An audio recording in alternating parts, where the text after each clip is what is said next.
Salut et bienvenue à tous dans votre programme 15 minutes de grâce et de vérité avec le pasteur Mickey Hardy.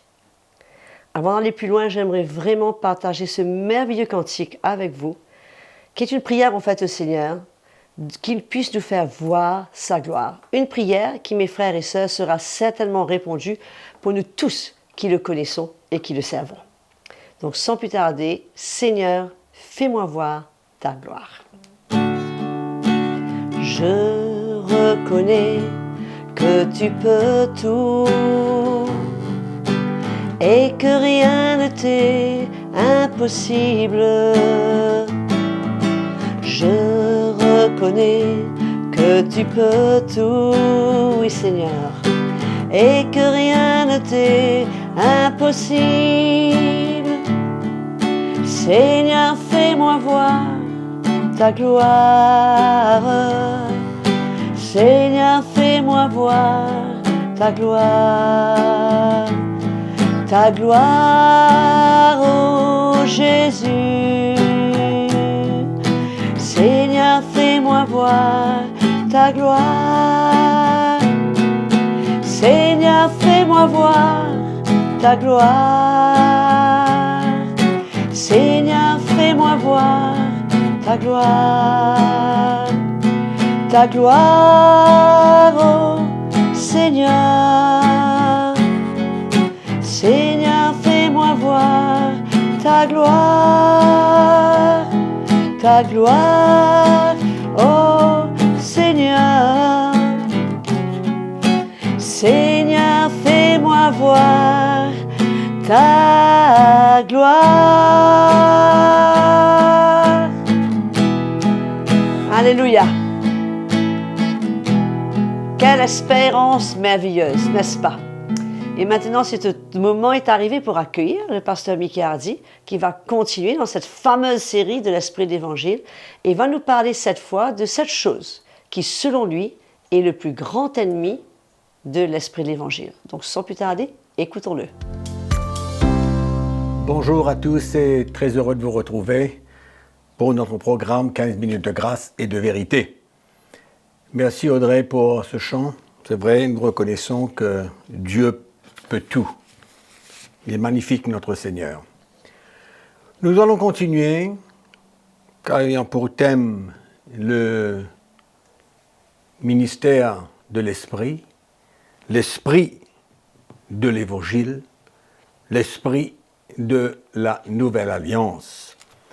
Je me souviens que nous avons terminé cette dernière session en vous parlant de la présence du Saint-Esprit dans notre vie, combien nous sommes le temple de Dieu, le temple du Saint-Esprit, il habite en nous. J'ai aussi mentionné comment l'Esprit du Seigneur nous enseignait les voies de Dieu, nous révélait les enseignements du Seigneur et sa présence dans nos vies. Pourquoi je vous ai parlé de ça? Parce que c'est la présence du Saint-Esprit, c'est lui qui remplace la loi de l'Ancienne Alliance. L'Esprit de Dieu en nous. C'est lui qui nous conduit désormais, c'est lui qui nous convainc, c'est lui qui nous enseigne, c'est lui qui nous témoigne le chemin de la vérité, c'est lui qui nous reprend, c'est lui qui nous confronte, c'est lui qui nous tente de nous arrêter, c'est lui qui nous montre les dangers. Amen. C'est pourquoi, quand nous enlevons la loi, nous n'avons aucune crainte dans nos cœurs, parce que le Saint-Esprit est là. Il est Dieu, la troisième personne de la Trinité. Il habite en nous.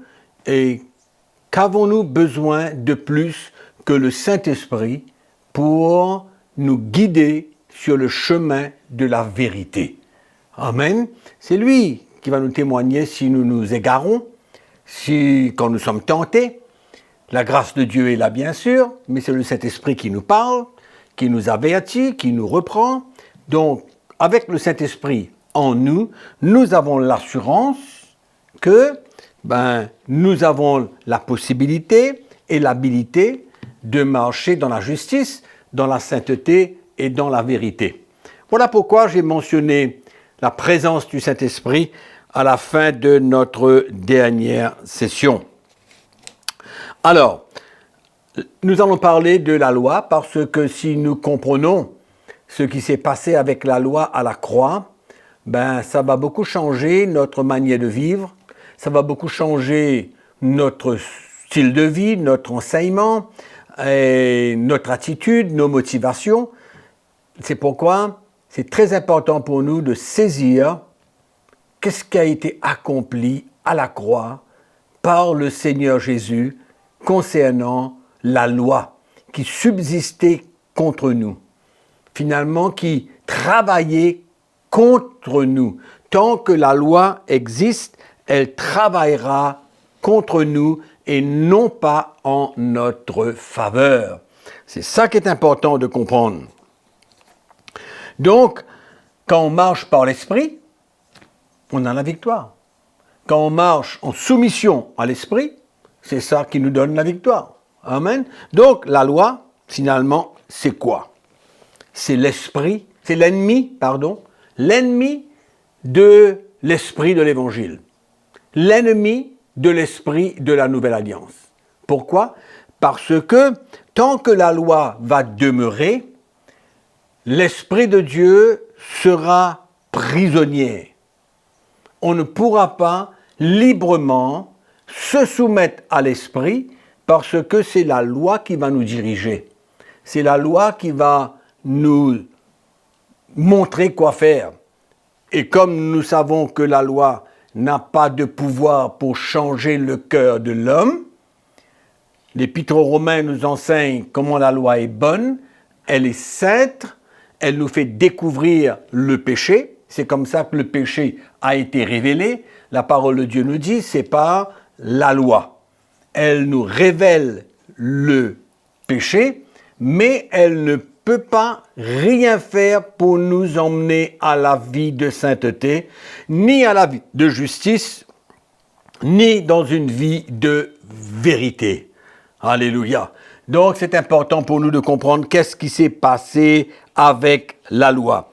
Donc la loi, c'est quoi finalement? C'est le légalisme. Le légalisme.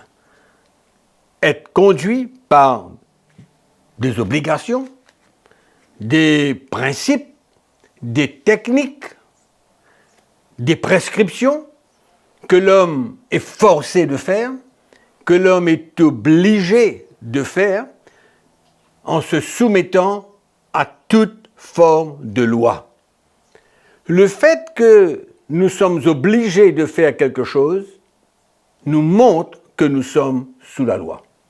C'est pourquoi l'homme renouvelé, régénéré par l'Esprit de Dieu, l'homme qui est né de nouveau par l'Esprit de Dieu, il ne peut pas vivre sous la pression et l'obligation de la loi. Il marche désormais par l'Esprit. Et c'est ça qui est important pour nous de comprendre, parce que c'est le Saint-Esprit qui va nous permettre de marcher dans la victoire. Amen. C'est le Saint-Esprit qui va nous emmener à mettre à mort les désirs de la chair. Amen. Et il y a ce verset dans le livre des Galates qui est très très clair, que nous avons besoin de saisir. La Bible nous dit que dans le chapitre 5 et au verset 18, la Bible nous dit, si vous êtes conduits par l'Esprit, vous n'êtes point sous la loi. C'est un ou deux. Un ou l'autre. Ça ne peut pas être les deux en même temps. On ne peut pas marcher sous la loi et en même temps marcher selon l'Esprit. Non. Pourquoi? Parce que la loi emprisonne l'Esprit. Nous ne sommes plus conduits par l'Esprit. Nous n'avons plus le témoignage de l'Esprit. C'est la loi qui nous domine, c'est la loi qui nous dirige, c'est la loi qui nous oblige de faire certaines choses. Et là, ce n'est pas l'esprit de la nouvelle alliance. Pas du tout. Ce n'est pas le cœur du Seigneur. Jésus est mort, il a souffert, il est mort, il est ressuscité des morts, il est vivant aujourd'hui et il nous a libérés de toute forme de loi. Nous reparlons encore dans Galates chapitre 3, le verset 13, comment la Bible nous dit que Christ nous a rachetés de la malédiction de la loi, étant fait lui-même malédiction pour nous. Donc nous avons été rachetés de la malédiction de la loi. Pas de la loi, mais de la malédiction de la loi. Alléluia. C'est ça que le Saint-Esprit veut nous montrer aujourd'hui, afin que nous puissions vivre selon l'esprit de la nouvelle alliance, l'esprit de l'évangile, selon le cœur du Seigneur. C'est ça qui est merveilleux, mes frères et sœurs. Amen. Donc l'esprit de l'évangile, c'est enseigner les chrétiens la voie de la vérité et en même temps les laisser libres de leurs décisions, libres de leur action. La nouvelle alliance, ce n'est pas de conduire le chrétien par des obligations. Non, c'est enseigner le peuple de Dieu, le conduire dans les voies et sur les traces du Seigneur, et il est maintenant libre, la liberté. Quand on parle de la liberté, c'est absolument contraire au légalisme. Et c'est ça qui est intéressant dans la Nouvelle Alliance, c'est que le chrétien, il est libre aujourd'hui de choisir, il est libre de décider. Il a toujours devant lui deux routes. Il a le bien et le mal, il a la lumière et les ténèbres.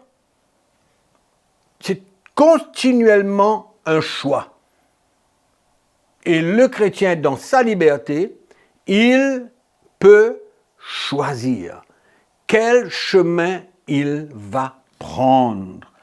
Et là, c'est intéressant de comprendre que nous n'avons rien à nous inquiéter quand le Seigneur nous a libérés. Non, il a dit que vous connaîtrez la vérité, et la vérité vous affranchira ou vous rendra libre. Libre. Libre en Jésus de choisir le chemin. C'est pourquoi c'est important pour les pasteurs et les serviteurs de Dieu d'enseigner le vrai, le pur évangile pour que le chrétien non seulement comprenne, mais qu'il soit convaincu, qu'il y ait une conviction dans son cœur concernant le chemin qu'il doit prendre, mais toujours dans la liberté. Cette liberté, elle nous a été donnée. La loi a été clouée à la croix. Christ nous a rachetés de la malédiction de la loi. C'est pourquoi la vie sous la nouvelle alliance est complètement différente que la vie sous l'ancienne alliance. Elle n'a rien de commun. Rien de commun. Un, c'est sous la loi, l'autre, c'est sous la grâce. Amen. Donc si c'est sous la loi, ça ne peut pas être sous la grâce. Si c'est sous la grâce, ça ne peut pas être sous la loi. Donc c'est clair, on ne peut pas aujourd'hui essayer de marcher sous la nouvelle alliance, sous la loi, parce que ça ne sera pas l'esprit de l'évangile. Ça ne sera pas l'esprit de la nouvelle alliance. Et on ne pourra pas manifester le cœur du Seigneur. Et nous allons voir cela au fur et à mesure, nous allons découvrir comment la liberté est la solution pour nous marcher selon l'esprit et non pas selon la loi. Donc je répète ce texte, la Bible nous dit, si vous êtes conduits par l'esprit, vous n'êtes plus sous la loi. Mais si nous restons et nous demeurons sous le régime de la loi, l'Esprit de Dieu n'aura pas cette liberté pour nous conduire. Parce que nous serons conduits, nous serons soumis à toute forme de loi, d'ordonnance, de prescription, d'obligation. Et donc l'Esprit du Seigneur n'est plus libre de nous conduire parce que nous avons un seul motif, un seul but, c'est d'accomplir cette obligation. Amen. Donc nous allons nous arrêter là aujourd'hui et nous allons continuer la prochaine session. Entre-temps, que le Seigneur, dans sa grâce, vous fortifie. Amen. Et oui, mes frères et sœurs, comme quoi cette loi, cet esprit de loi, peut être un réel ennemi de l'esprit de l'Évangile. C'est merveilleux de recevoir tellement de lumière et de pouvoir grandir et de marcher de plus en plus dans la liberté que le Seigneur nous a réservée. Je vous encourage, continuez à nous écrire, vous êtes nombreux à le faire, mais faites-le davantage. En plus, bien sûr, enregistrez-vous sur notre site YouTube CityMI, sur notre page YouTube CityMI, et aussi partagez autour de vous ce programme. Comme le Seigneur a dit à Abraham, tu seras une bénédiction, tu seras béni, mais tu seras aussi une bénédiction. Donc, nous sommes bénis, mais soyons aussi des bénédictions.